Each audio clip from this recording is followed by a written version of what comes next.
welcome to KD's Comedy Quarantine. Here is your host, KD Hinken. That's me. Yeah. Alright then. So, another great act that we just saw. Got another great act for you again. This is another guy that I've met with a few times. He's actually done my podcast. You can see the logo for it right there. And there's also some socials for it right there. There. I hope. It might be over there. I don't know. We'll see what happens. But he's a Herefordshire-based comic. He's actually the he's the organizer, promoter of the Copy Number One Comedy Club night. Copy Number One? Is that? I'm not missing the name. That might just Copy Number One. He does a night at Copy Number One like every or did do a night at Copy Number One every Thursday. No one's doing anything right now. But yeah, with no further ado, no more ado again. No more ado. No ado to you. No ado to me. I got the best to do in the world. I have the best to do. Nobody's do is better than mine. Nobody's do is better. Okay? It's not better. Okay. So, next up anyway, we have, like I said, from Herefordshire, the runner of the Copy Number One Comedy Night. Please welcome, beautiful dude, Big D Archer. Big D Archer.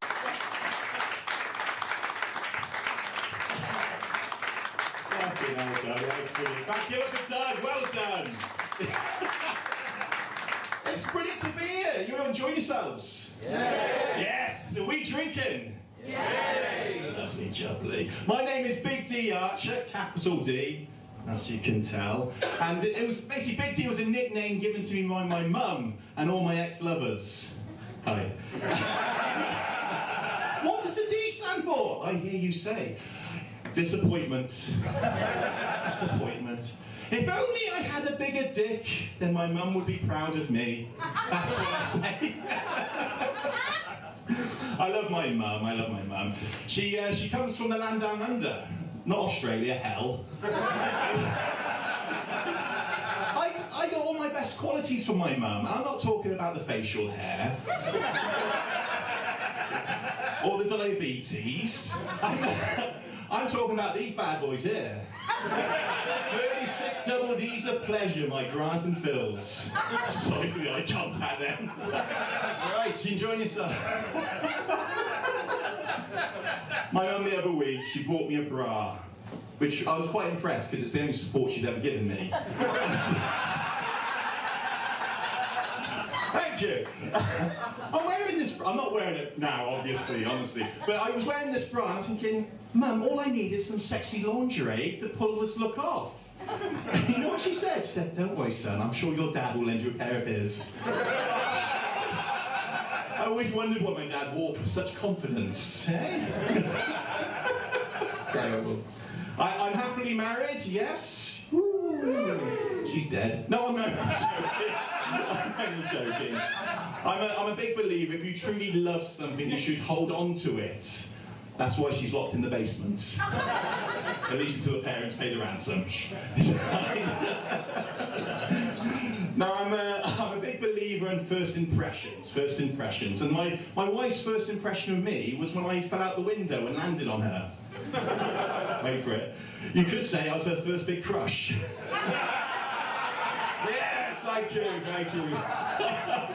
But when she was out of that wheelchair, we started dating. And my wife fell for that classic rumour that men with big feet have big dicks. God, the look of disappointment in her face. Oh, it's terrible. But you work with what God gave you, don't you? You know? So what do? You strap on a condom round those feet, don't you? It brings whole new meaning doing the hokey cokey, doesn't it? You put your left foot in, left foot out, in, out. Oh, I'm done. Oh, that's right. My wife asked me the other week, she goes, if I sit on your face, will you sit on my face? It's like, no, I'm not doing that. Because if you sit on my face, it'll be breathtaking. but if I sit on yours, it'll be life taken.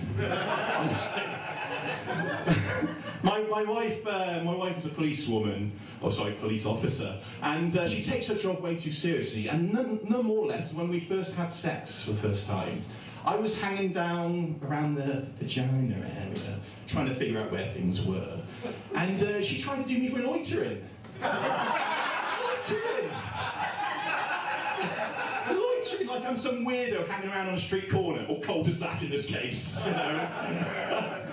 The worst thing was when the condom broke and she tried to do me for breaking and entering. That was wide open down there. The front door was wide open. The back door, on the other hand, was locked tight. I'll tell you what, having sex with my wife, this is a good one. Having sex with my wife is like listening to an old record player. If I don't like the sound she's making, I can always flip her over and listen to the other side.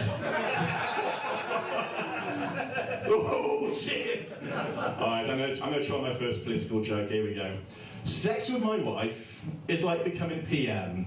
A lot of over-promising to get in. Once you're in, you make a lot of noise, let a lot of people down, and then when you're out, you realise you fucked up. Thank you!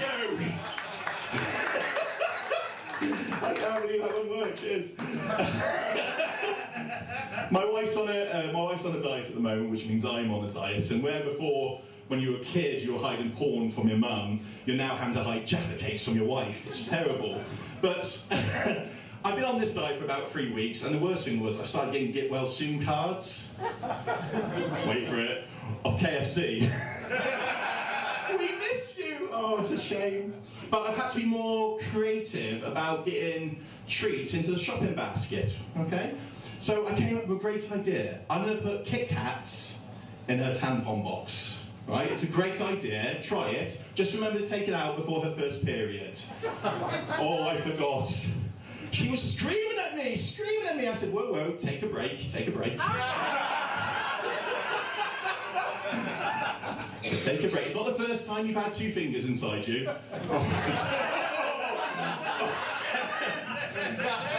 It could have been worse. It could have been a whisper bar, and that would have been careless, okay? She goes, have you hid any more chocolate? I said, yes, okay, I put some chocolate in the loo roll. She says, that's clever. I said, no, it's Smarties.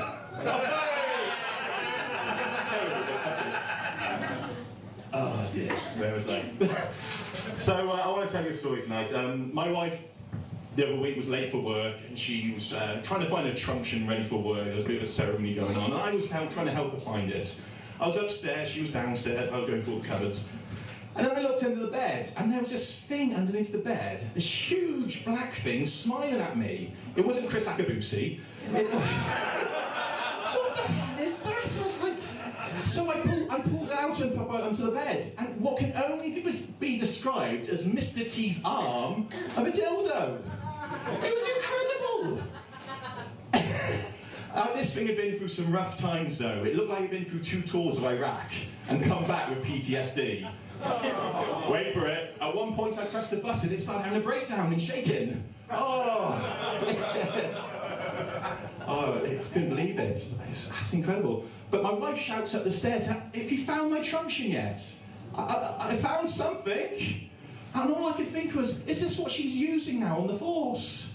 You know, a corpse running around with dildos. I got this image of the long arm of the law, just got a whole lot longer.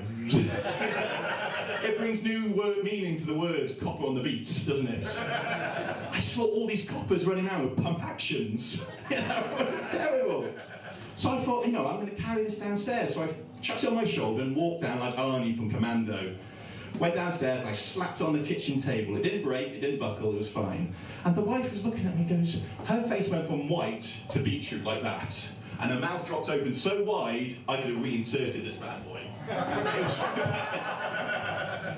I goes, can you explain this? She goes, well, sometimes I've got an itch that needs a scratch. An itch that needs scratching. You could scratch yourself on the moon with this bad boy. I couldn't believe it. I said, where have I let you down? About 6 inches ago. Ah, you bitch! We had an argument. I knew it was a bad argument because all the pets left the building, which is impressive because I have goldfish. So, we got to the point, and I said, listen, it's me, all this, yes, all the dildo. You know what she said? She picked the dildo, didn't she? I said, what can that do that I can't, apart from banging nails? She's like, get out! She's like, get out of the house. Now, she went to slap me, but I'm a man, and I held my ground. I'm not going to get slapped by the likes of you. This is my house, I pay for it. I'm a man, I'm going to stand my ground. Then she picked up the dildo, and I ran like a scared child into the night. If this thing hits me, I'm going to get concussion. Jesus. So I left the house. So I left the house. And once she'd gone to work, I snuck back in. I thought, I'm going to get the last laugh here, right? I'm going to take everything. I'm going to take the tables, the chairs, the beds, the cups, anything that wasn't nailed down was coming with me. I'm going to leave her with an empty house and a dildo she has somewhere to sit, right? So she phones me up. She goes, what am I supposed to do with an empty house and a dildo? I said I would do what anyone else would do in that situation. Claim squatters' rights.